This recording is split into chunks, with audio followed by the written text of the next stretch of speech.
If you've followed the channel for a while, you'll already be familiar with Panzerfarm. They've assisted us with a lot of critical parts for our StuG project. These new shell racks, torsion bar holders, and the differential gears.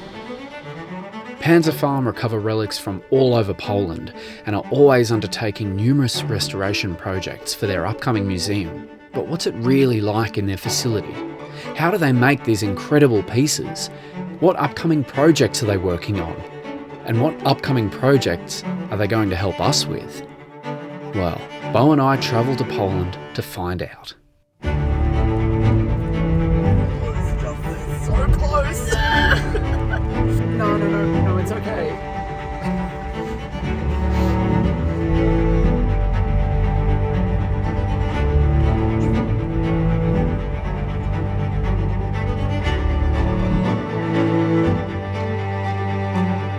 Our hosts Michael and Jacek were absolutely fantastic and totally blew our minds with their amazing work. We have some incredible things to share with you over the next few weeks during this little series, so sit back, relax and enjoy Beau and I gawping over the incredible collection and capabilities of Panzerfarm.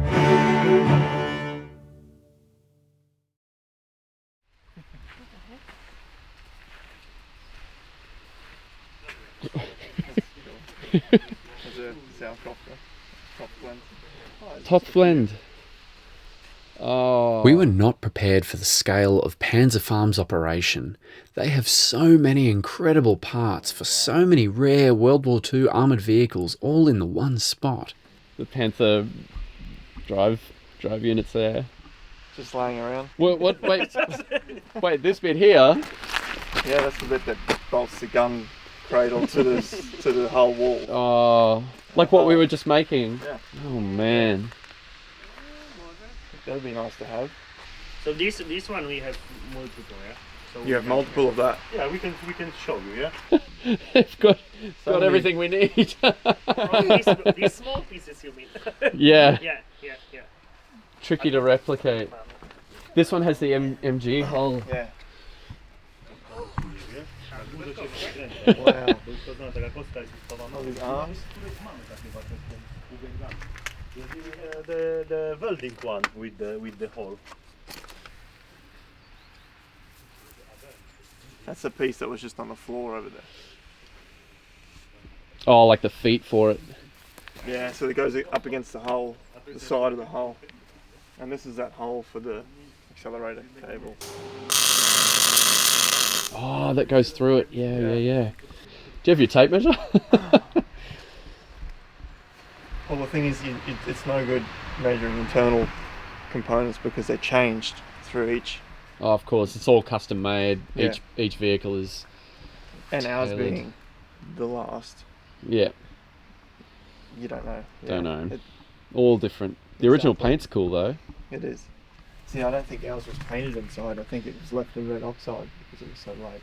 Yeah.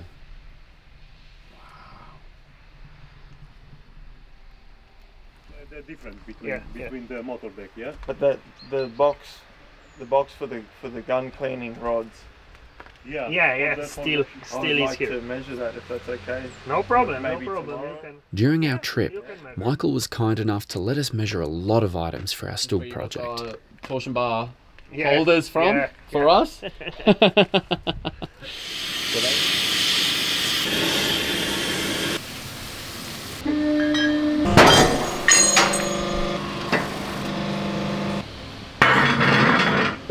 Next.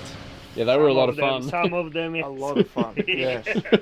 I told Rob it's not easy project. Antenna or what's that? Aerial. Yeah. So that's the back of the fighting compartment. Yeah. Yeah. The back part. They were choosing with what to weld. It was really surreal to talk to other people that have actual experience in building and restoring StuGs.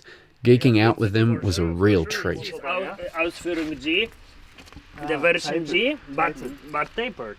Here, this is standard G. They have a bolt head. Yeah. Like the corner. Normally this one should have two front and rear, and this one Yes. has two sides. Yeah?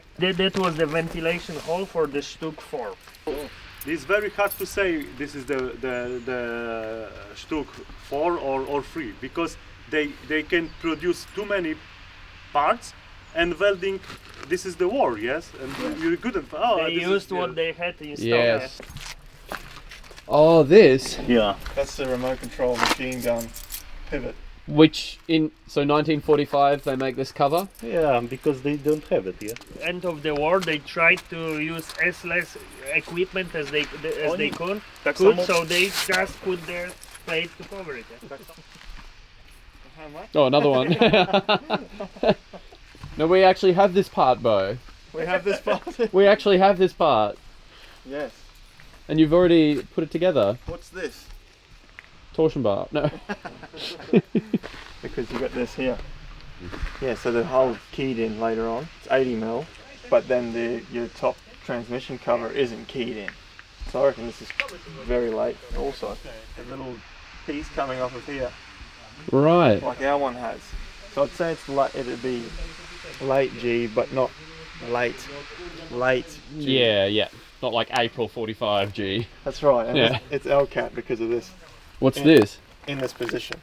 So underneath here, No, pewnie tak. there's a bent piece of angle with two bits of flat bar on them, and that would have been a gun Oh, travel lock, right. and they could lift it, and there was a spring and chain on this piece which pulled the gun stay out of the way. Yeah, Gotcha. so they didn't have to get out to do it. See, It's a lot straighter than ours. beautiful. Yeah, it is. This one's not. That's Yeah, not we straight. tried to straighten it in the same press where we straightened the tiger plates, and like it was cracking. Yeah, Smashing. Mm.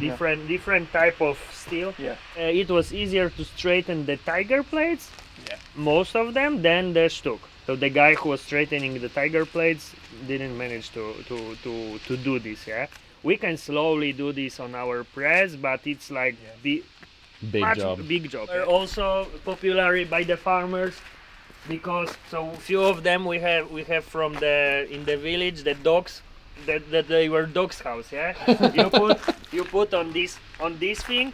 This is the roof, and the dogs goes from there. There was one with the name of the dog on it. Oh, you're Saba. kidding. Saba. Oh, wow. When you put on this plate, it was for the feeding cows. Crazy.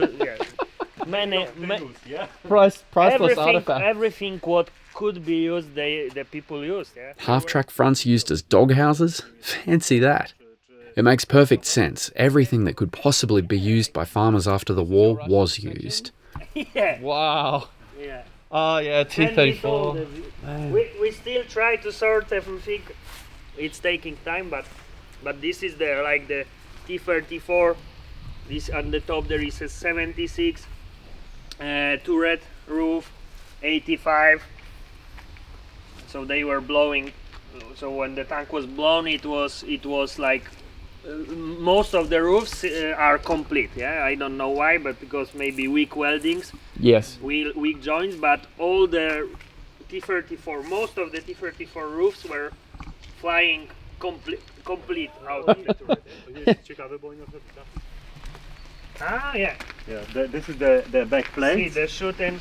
This is from the plane. This is from the I think the StuGas or something. Yeah. You with mean the, it's shooting by the plane? Yeah, This is the rear plate, but this is the top part, so had to be shooting from the airplane. We don't have. Good hit. Yeah, I think this is the StuGa with the automatic cannon. Yeah, and they make this hole from the planes. This is Su-85. Also tank destroyer. This is the front plate of the Su. Yeah. This one, Yeah. it looks a bit like a Jagdpanther. A little bit. The same type of vehicle, yeah? Driver hatch. So Oh. probably, yeah, you can see how shooting, yeah. So probably they are not big, quite heavy, so they were used in the farm to. Anvil. Yeah. So much to take in and so little time. Next, the lads showed us one of the crown jewels of the Panzerfarm collection. Oh. So here is the vehicle that we recovered. So the SdKfz 250, we recovered from Pilica River in 2015. 15. It has fully original paint on it. It was like more than 1 year Jacek was working on preserving the paint. So it was really hard work cleaning the rust and cleaning the paint manually and then later chemically, covering with the special resin and then wax to prevent from further rusting. So the vehicle is fully running.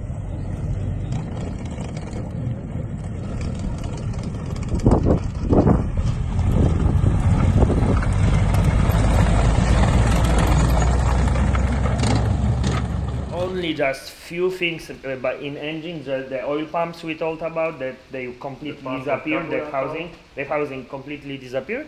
And also we changed one cylinder sleeve, the rest is like original. They had some problem with this vehicle. I think on the right side, the idler wheel, they broke an idler wheel, the idler arm was cracked. And the funny thing was they shortened the track. So they make the track, they closed on this wheel, on the last wheel, without the idler wheel. So it was not possible to adjust the track, but it was working. Yeah? Even when we recovered it, there was still a rope, small thin rope, red rope, which they used to put the track on. This is unbelievable. Yeah, this is our time machine, yes? Yeah.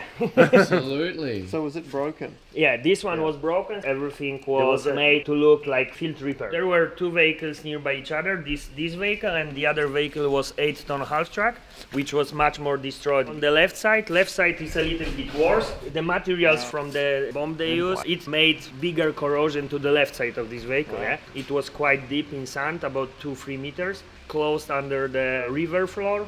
So preserved well. Yeah? This one we had to make new. They were completely like disappeared. But you make them look worn. We have the specialist. He really likes to investigate how it was done during the war.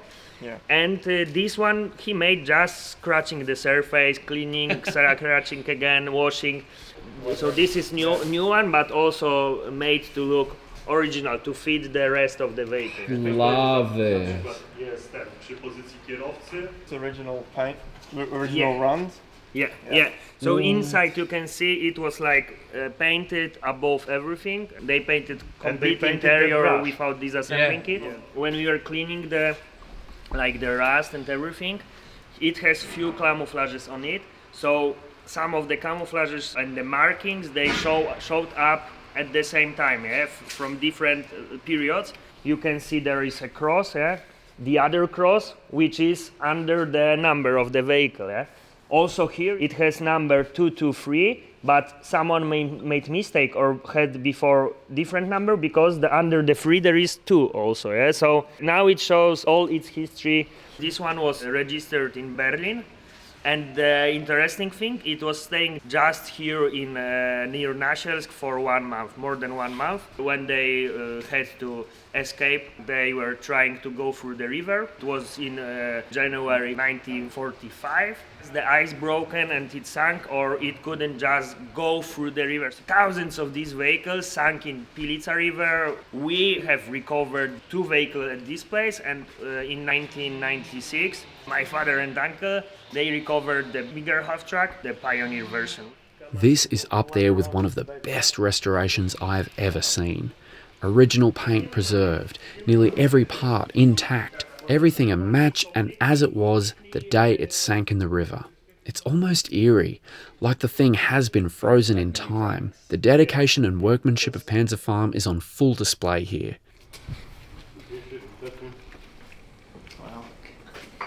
At the moment, the guys Heniek and Marcin are restoring the post-war production T34, and that's the BNP engine. This engine was the training stand. You could rotate it and check the gears are rotating and things are working. Można obrócić, Heniek? No. Wow. This is a training engine. So it was training stand, but now we'll use just the parts. We need the parts for working engines. So we will take out the parts we need. We need the crankshaft. So maybe we just replace to the worn one, just to have it as a stand, But it's crankshaft is good one. Yeah. We will use in driving vehicles. Probably mainly for mechanics, but also the driver was very often the mechanic of it. Yeah. He has to know the basic things, Yes. but of course you can teach the right, like the mechanics from the workshop that are only rebuilding this engine, how it works. Yeah. It's very wide open Yes. V6 engine. I'm not sure if still that it's typed as a V6, but it's almost like the Boxer. 320 horsepower, quite aggressive working. You have BMP, you know how Like it drives. most It's very, yeah. very aggressive. But it worked. Careful here. Oh, yep, bang. Safety first. Safety first. You can see the engine compartment. The interesting thing about these Russian vehicles is that all lines are colored. So the blue color lines are for the air pressure, yellow are for the fuel, and the brown is for the oil. Red are always something you have to be careful on, and the green is water, so the cooling system. I've heard about these engines running for 1 hour without an oil and water. There are not big tolerances in it, so the pistons are quite loose. They have only 500 horsepower for 40 liters engine. Now you have in 2 liters engine the same power. Yeah. So this 2-liter engine will die in a moment when without the cooling and so on. But not as much torque. Yeah. That's where Almost all Russian tanks have the air start. During the war they were as emergency starting because they have no compressor, so the starting with the air was only for emergency, because then you need to take the bottle out, pump it somewhere in the workshop, and normally they had electric starter. Newer tanks like T55, they have the air compressor, so for example we always start as a mixing both electric and the air starter. Is this for your collection? Yes, Wow. that's for our museum. It's like typical Polish version. It's simple tank, but it's really beautiful when it's well restored. When you sit inside, all these lights, everything, if it works, it's really nice tank. Now this was something we were not expecting. One of only a handful of surviving Joseph Stalin II tanks. And it's a runner. We'll try to start with the electric system, but if we are not sure if now the batteries are good, in the worst case we will take the emergency system. Oh wow, man. From the inside you can use that.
in comparison to T34, you have a lot of lights, the things that help you to operate this vehicle. Pin maszynowy i do strzelania. Okay, I am asking if this signal is this signal is not working.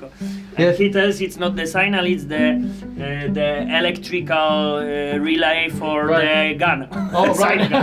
Bang. Good, it's not mounted. Yeah. This thing is a beast. It is. With the gun traverse. Yeah. Your handle here, and then it's got all these universal joints to the box over here. Well, that'd be because the gun's right back there. Yeah, sticking around the gun. Wow. Whiz. They just cut it with the oxy and didn't care how it looked. Gas axe. Germans would have machined all of these surfaces after being cut. Yeah. It didn't need to look pretty there. People? People? People. People? People.